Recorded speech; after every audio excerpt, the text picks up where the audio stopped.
Tinanggal na flood control funds, idinagdag sa alokasyon para sa AIX at TUPAD. Kasama natin sa balita si Radyoman Grace Mariano.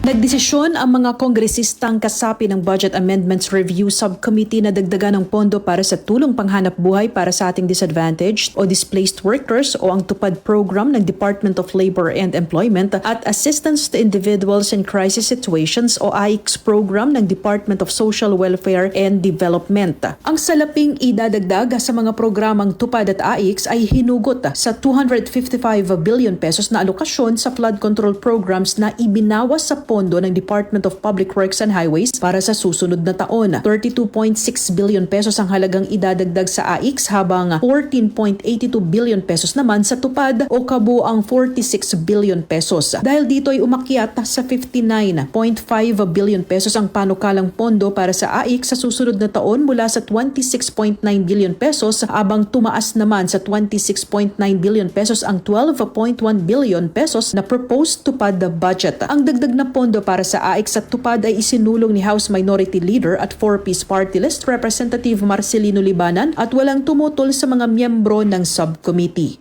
Pwede nating ibigay from the 255 billion na kinaltas sa DPWH.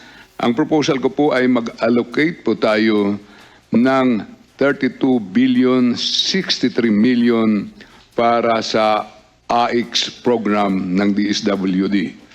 Bigyan din natin ng increase ang tulong panghanap buhay sa ating disadvantaged, displaced workers, government internship program. Kasama mo sa DCXL RMN Manila, Radyoman Grace Mariano, Tatak RMN.